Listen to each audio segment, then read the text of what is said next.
इधर मोदी ने सेना को दिया ऑर्डर और उधर बांग्लादेश के सेना प्रमुख जनरल वकार ने भारत से लगाई गुहार।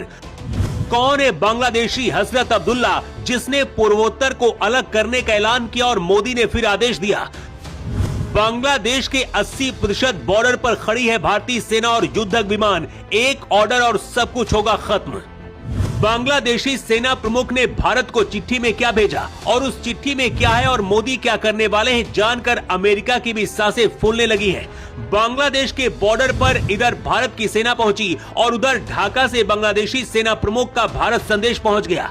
बांग्लादेशी सेना प्रमुख जनरल वकर उज्जमान के दिमाग में क्या चल रहा है और मोदी क्या करने वाले हैं, जिसकी भनक बांग्लादेश को लग गई है, हर हिंदुस्तानी को जानना बहुत जरूरी है। बांग्लादेश के सेना प्रमुख वकर उस्मान ने भारत के चीफ ऑफ डिफेंस को चिट्ठी में क्या लिखकर भेजा है, उससे पहले उसके पीछे की कहानी आपको समझनी होगी।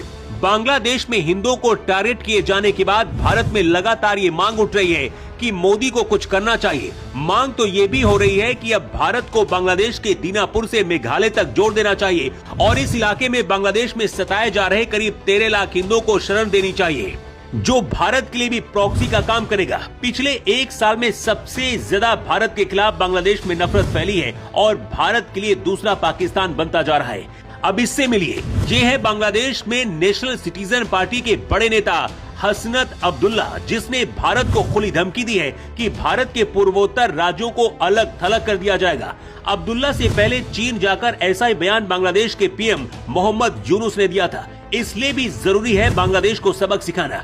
जिस बांग्लादेशी सेना के बल पर कट्टरपंथी भारत से उलझ रहे थे और बांग्लादेश में हिंदुओं को टारगेट किया जा रहा है, भारत ने ऐसा जाल बिछाया कि बांग्लादेशी सेना का जनरल वकर उज्मान ने भारत के सामने सरेंडर कर दिया है और भारत को एक चिट्ठी भेजी है। इस चिट्ठी में क्या है, सबसे पहले आपको बताते हैं, जिससे आपको भी पता चलेगा कि मोदी का कितना बड़ा प्लान है। इसी हफ्ते मोदी के आदेश पर दिल्ली से बांग्लादेश के उच्चायुक्त मोहम्मद रियाज हमीदुल्लाह को तलब किया गया था, जिसमें भारतीय उच्चायोग और अन्य भारतीय ठिकानों को लेकर मिल रही धमकियों और भारत विरोधी बयानों पर जवाब मांगा गया था। भारत के विदेश मंत्रालय ने भी कहा था कि भारत के खिलाफ बांग्लादेश में कट्टरता और वहां हिंदुओं के साथ जो हो रहा है उसे बर्दाश्त नहीं किया जाएगा।